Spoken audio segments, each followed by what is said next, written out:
Hey everybody, welcome to Cheap Comic Collector. This is episode number 251, and today we're going through the second half of basically almost a full short box of comics that I got in from Captain Kilbourn Comics, which is a seller on Hip Comics. They're auctions, and they're not all auctions. They have buy it nows and stuff as well. And this particular seller, Captain Kilbourn, has a sale going on. I think it's throughout February, so you might want to check it out. All the books that I got were 20 cents or less. Some of them were 10 cents.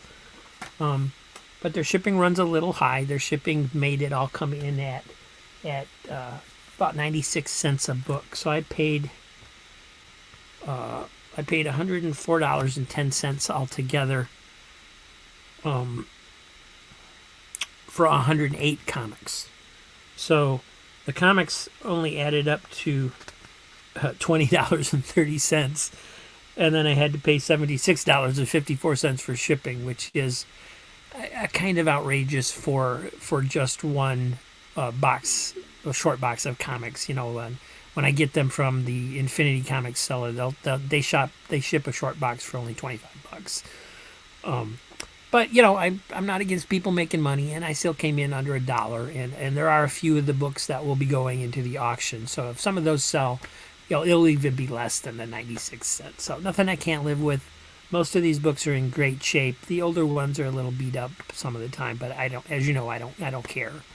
As long as they're cheap, you know, it doesn't matter. You don't care when you're only paying, you know, less than $1 if the comics beat up or not. All you really care about is if it's complete, you know. And then the tax was $7.26, so you can't avoid taxes, unfortunately. It's very hard to avoid taxes. So yeah, we're just going to get into these books. Like I said, a few of them will be going into the sale on Saturday. Well, actually, let me check my calendar here, see where I'm at.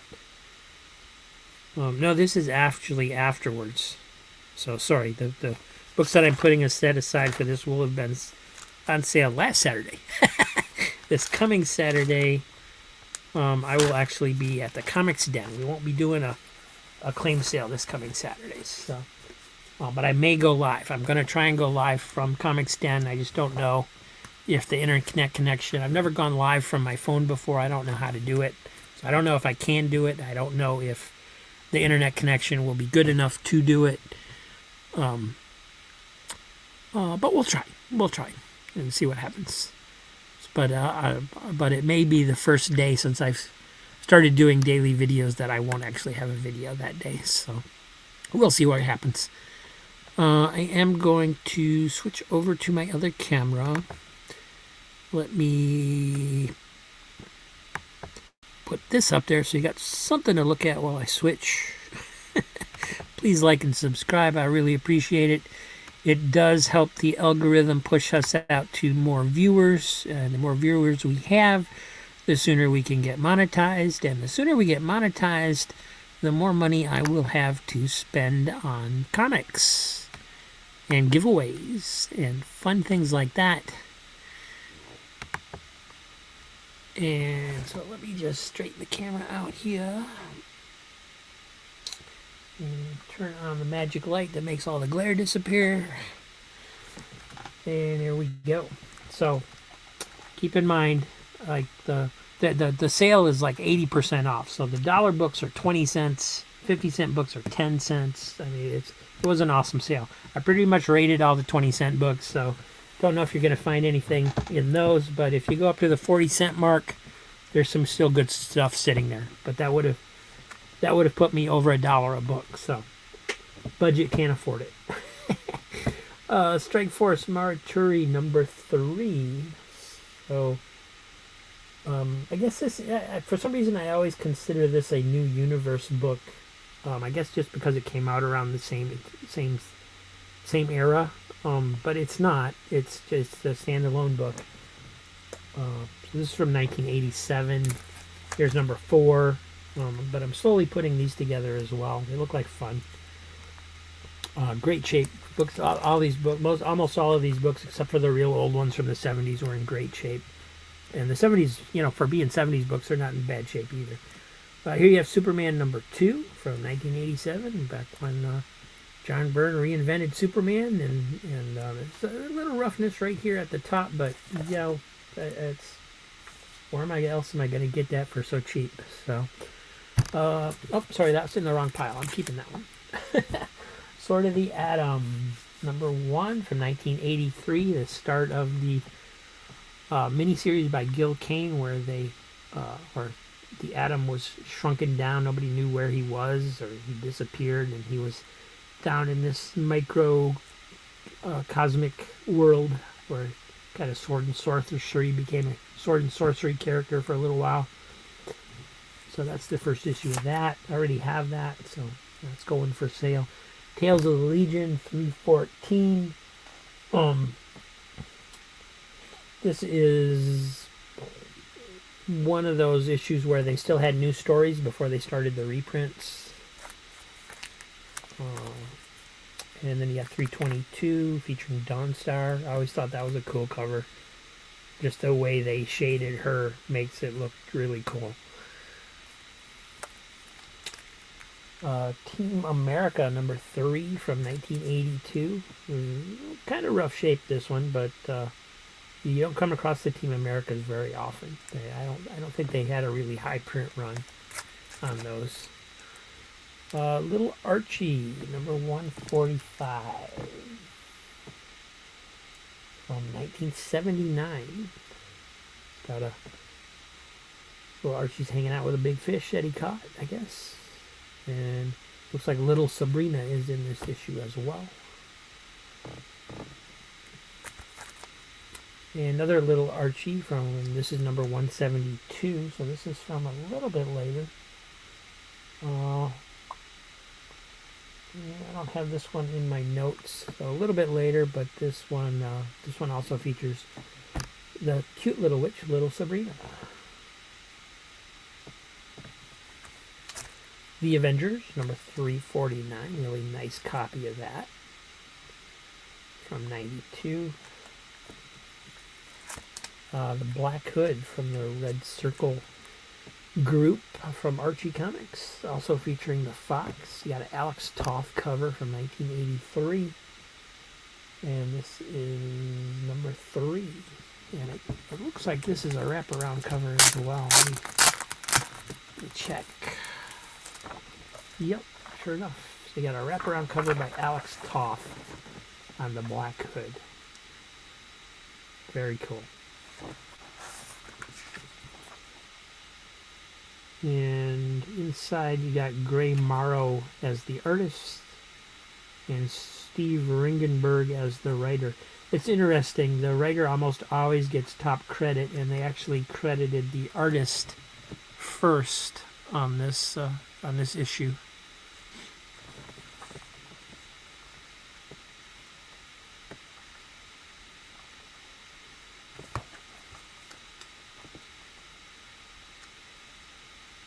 Okay, this is the art changes because the Fox takes up looks like about half the book.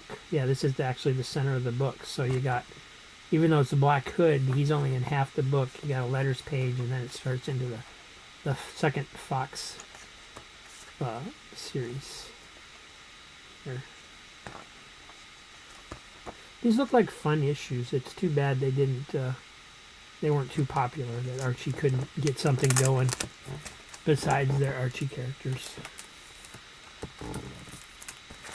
And then we have the Mighty Crusaders #7. This one's beat up pretty well as well. Let's just at this point I don't think they were doing wraparound covers anymore. Yeah, it's got a ad on the back for the Masters of the Universe game from Mattel.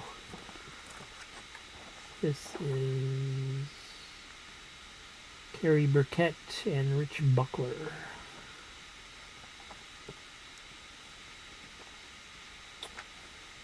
Nice job on the art. And you got Thunder Bunny as the backup. Not familiar with Thunder Bunny.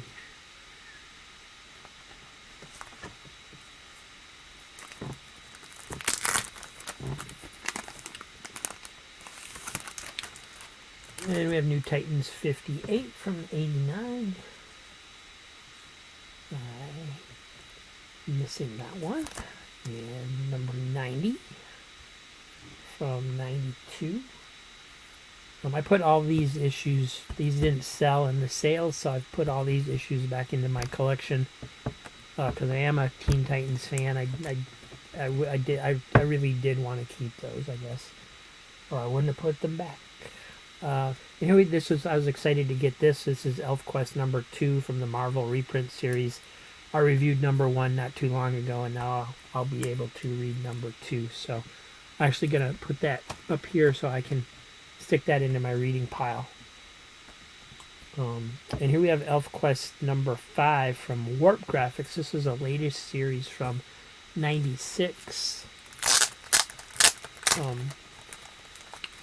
This was when they were...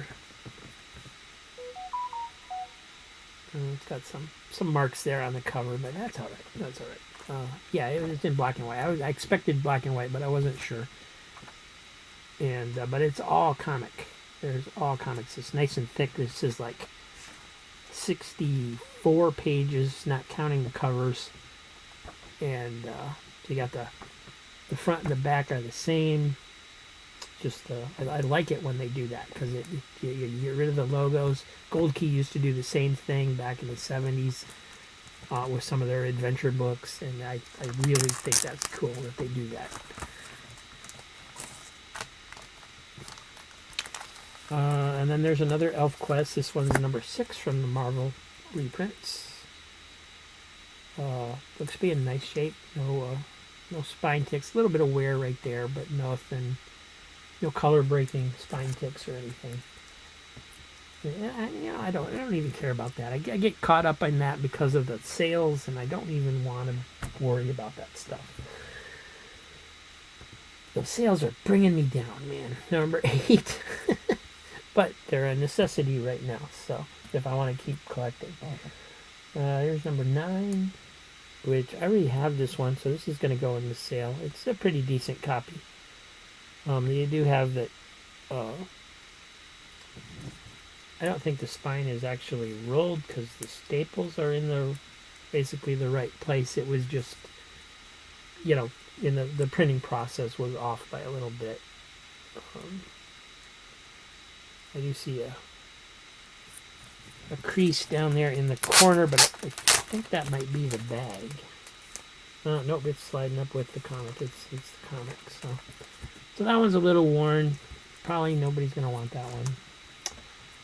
Here's ElfQuest number 11. This one's got some staining or something on it, but yeah, I don't actually see this too much, so I was happy to get this many issues all at the same time since I want to put that series together. This is number 16, also from 1980s. And then another later series. This is ElfQuest Hidden Years, number 1 from Warp Graphics. This says special first issue ElfQuest poster offer inside. So there's no actual poster in here. It was an offer for a poster. But look at this art. Oh, it's got a major ding on the bottom too, but that's okay. It's for my collection. And just this art is just gorgeous. Did Wendy do these? Oh, come on, show me credits. There we go. Story and art by Wendy Peeney. Yeah, she did the whole thing. Oh, Richard helped on the story. Okay. Yeah, oh, the centerfold's loose. That's the. Oh, somebody sent in for the poster. The coupon's gone. That's okay. That's okay. It's just a coupon. The comic is still all there. I didn't check for that on this one because it was a later issue. I just assumed it would all be there, but that's okay. As long as the story's there, it's just one coupon clipped out that didn't mean anything anyway. So happy with that. And then I was happy to get this too. I reviewed the first issue of Evangeline not too long ago. I absolutely loved it. But this is actually the true first issue. This is the first issue when it was at Comico. So this is Evangeline Guns of Mars. I don't think it's even numbered as first issue. Oh, it is on the inside. Okay. But this was the first. They did 2 issues before it went over to the other company. So this is actually the actual beginning of that series. And I absolutely love the other first one, which was actually would have been the 3rd issue. So looking forward to that too. I think that's another one that and the that's going to go directly into the reading pile as well. Excalibur number 21. So don't have this issue. I remember having this one. I remember having the Cross Time Caper series. And this is Wozniak and Milgrom did the art on the cover. And this is number 40. This one I do not remember, and I'm pretty sure I would have remembered this because I have a thing for dragons. So this is number 40, and yeah, I need that one too. So filling in a few issues of Excalibur, that's good. Here's number 80. I don't have that one listed either, so I must need that one. Doesn't look familiar to me. And let me take these out of the way. And grab another stack. Fantastic Four 363. Nice cover there. Very cool. You can tell what's going on. Got a little bit of marking up here. Okay, there I go again. I don't care. I don't care. I do that if people are saying I'm too picky, and I'm not picky for myself. I'm just trying to show you guys what kind of condition they are when you buy them this cheap. You know, that's not really what I'm trying to do, but it doesn't come off that way. This is Fighting American number 1 from 1994. Now, the name Fighting American was familiar to me, but I didn't understand what it was doing at DC Comics. Fighting American was an older series that I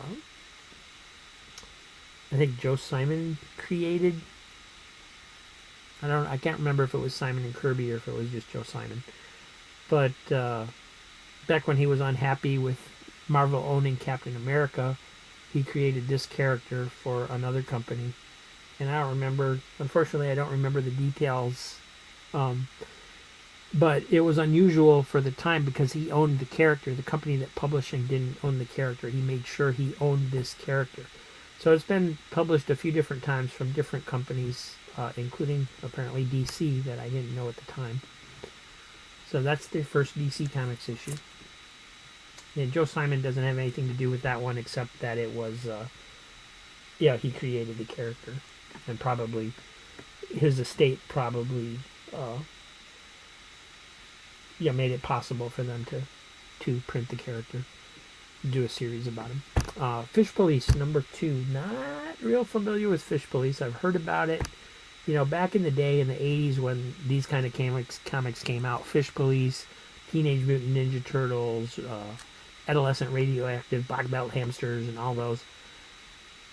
I thought they were just silly. I didn't understand it. I haven't really read any of those. I haven't read Turtles even.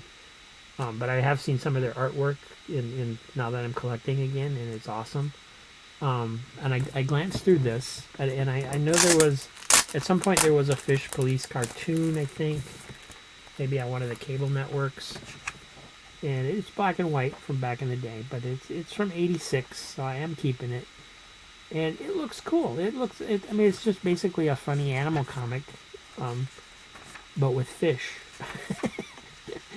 So, I'm looking forward to checking that out. I think it's going to be cool. It is issue number 2. I would prefer to start with number 1, so that'll just go into the archives until I can find another issue probably. But looks cool. G.I. Joe number 16. I'm sure there's some of you guys are watching go, oh no, Fish Police was so cool, but you know, that's it wasn't traditional, and back then I was into superheroes. So G.I. Joe number 16 from 2003 from the Image series. I don't usually pick up the G.I. Joes, but this cover caught my interest. I thought it was cool with the black kid sitting there drawing something, and these guys coming up behind him. It almost tells a story all by itself, and that caught my eye. So I thought that was a cool cover. And this one is Johnny Red from Titan Comics. This is number 1. And I bought this because I thought it was a cool cover, and it seemed like subject material that might sell. I don't know if I would have bought it.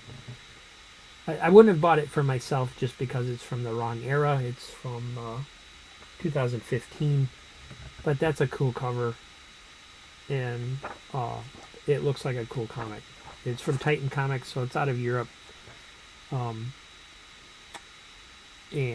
I know they sell them in this country, but the publisher is you know, I have to limit myself somewhere. If I start collecting stuff from all over the world, then it's you know, then it gets really complicated. But this looks cool. It looks like a lot of a neat series to check out. So it's written by Garth Ennis, got art by Keith Burns, and I just really like that cover. That's neat. And Justice League International number 8. So early issue of that series from 87.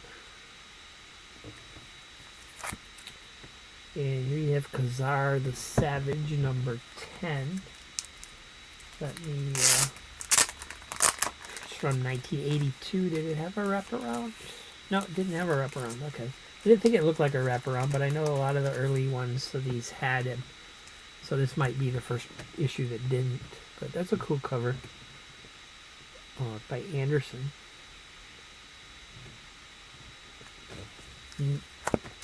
Kickers Inc. number 5. Like I said, I was trying to grab some of the new Universal titles. I don't know. I probably could find these cheaper than the 96 cents that I paid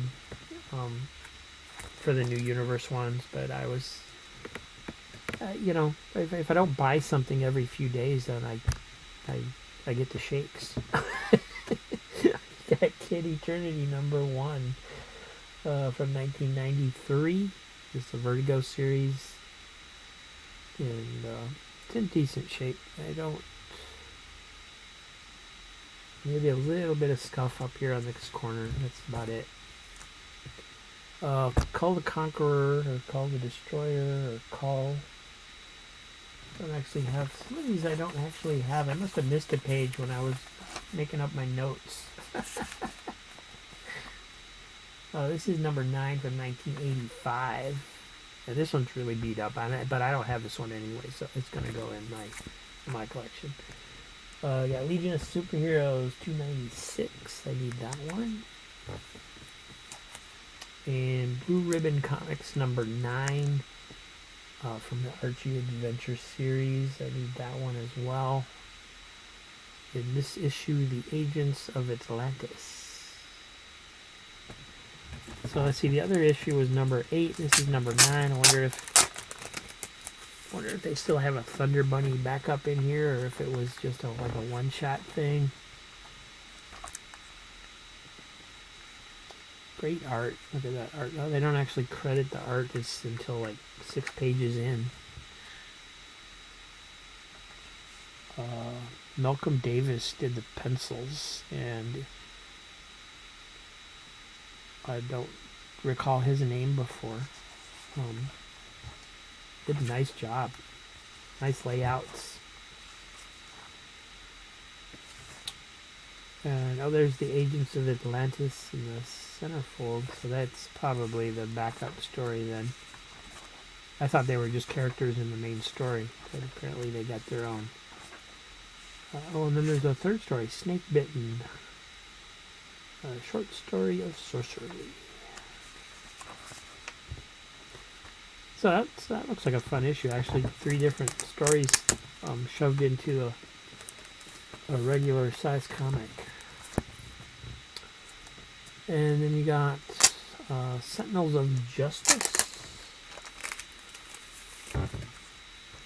from AC Comics. This is number 5. Says you got the Latigo Kid in here, and it guest stars Femforce. So this must be the Latigo Kid back here on the back. I don't know if, since there's an actual photo on here, if he's an old Western star or what. I'm not familiar with his name.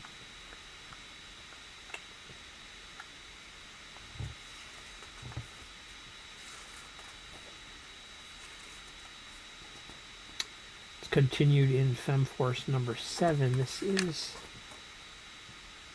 the actual title of this is Captain Paragon and the Sentinels of Justice. So, and then Latigo Kid it appears to be like a reprint from by a public domain story. So I don't know if this is just an old photo they put on there to or if that's from a reprint from an old comic as well, or what. I'm not familiar with that Western character. So then we have Centurions number 2. I believe this was a toy line. This was a 4-issue miniseries by DC back in '87. Then Cosmic Heroes from Eternity Comics. So this was, I wasn't sure what this was going to be, and I could tell it was beat up a little bit, but it turns out that it reprints early Buck Rogers comic strips. So that's interesting to me. It's very much in the format that they did for when they tried to reprint the Mickey Mouse strips and then got stopped by Disney. It doesn't start with the first Buck Rogers strips, and explains that in here.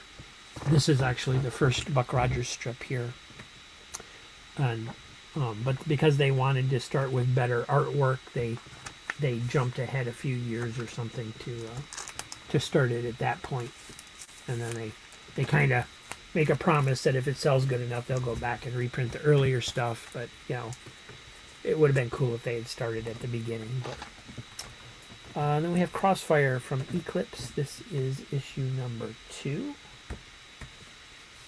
from 1984. And Danger Trail number 1 from 1993. So this is another one that looks like a good cover to me. There's no spine ticks. There's nothing. The ones that I bought like this that I was planning on trying to sell, I tried to check online as good as I could, and I don't. Yeah, this looks great. I don't see anything wrong. Dennis the Menace, fun book, 1971. This is one of the bonus magazines. I think this is number 91. I have 2 of these. 2 of the issues from that series in this set of books. So not sure where the other one is right now. It's probably in here somewhere. This is Dennis the Menace 111. Dennis the Menace 128. Nice thick issue. 135. 157. I think I have this one, but it's incomplete. So now I have a complete issue if that's the case. And Chris Keeter was nice enough to autograph that for me. Thank you, Chris. This is the other bonus one. So yeah, this would have been a later one. This is issue number 165. And Doom Patrol number 7 from 88. Eric Larson cover there. You can recognize his style. And E-Man #1 from 1983. I believe I have this issue, so this is going to go in this sale as well. And Eclipse Monthly #6. So this looked like fun. It features a character called the Masked Man. I believe he had his own series at one point. And from PC Comics Edge of Chaos, this is #1. And this was, like, I believe, a 3-issue series.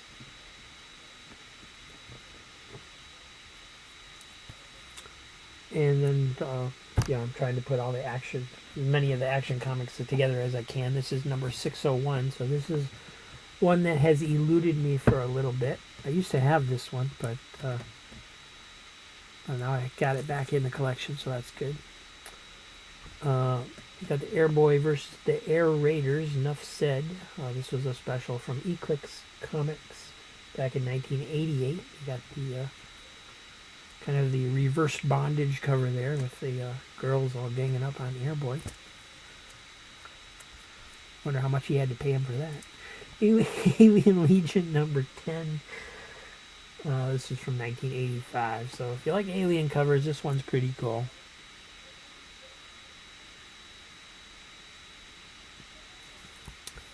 Alpha Flight #25. It's from 85, I think. I need that one. And here's #60 with, I remember that character. I don't remember what her name is. I want to say Dream Queen or something like that, but I'm not sure if that's correct. And then this one I wasn't aware of. This is from the TSR line that DC did. Avatar, it was a 3-issue series, War of the Gods. This is issue #1. And it's got that same, like, rippling on the cover that kind of come out from the spine, like that one other issue that I had of a different series that was also a square bound. So I think that might be something in the printing process where some of them come out that way. I'm not sure. Because like the other issue, it doesn't appear to have any water damage or anything. It's just got this wrinkles that come out from the spine, and I'm not sure about that. But anyway, that's the first issue of that. I was planning on selling that one, but with those wrinkles in it, I don't feel like it's good enough that anybody will want it. Batman and Robin Eternal #4 from 2014. I'm gonna try to keep the main Batman titles. Shadow of the Bat #20 from 1993. Got the Tallyman is the name of the story. It looks cool. Neat cover. Battle Tide #1 of 4 from the 1992 series out of the UK. And Blackhawk #254. And I don't have that on my list either, so I'm not sure what the status of that one is. Probably keeping it. I don't think I have too many of that from that run yet, so probably need that one. And then lastly, we have Blue Ribbon Comics #8. Oh, the other one, okay. So the first one was Mighty Crusaders, and then it was a Blue Ribbon comic. So that's why I didn't have Thunder Bunny in it. So, yeah, we're almost done here. This is the last issue. Let's take a look at this one. Blue Ribbon Comics. Black Hood featured in this issue, so I guess that's him on the motorcycle. Looks different to me. There he is. Okay, there's a old version on a horse. Yeah, that's him on the motorcycle. Okay.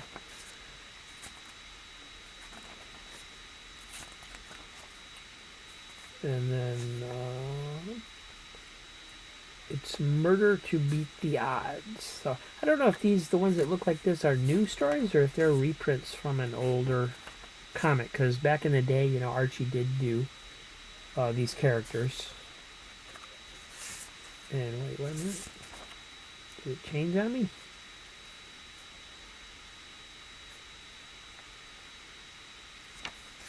that's a Black Hood story as well with a motorcycle. So maybe it is new. I don't know.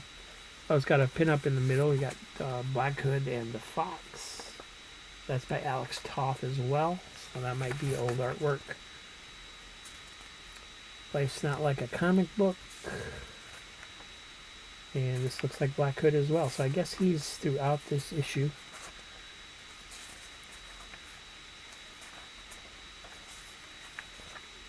Yep, all Black Hood. So, okay.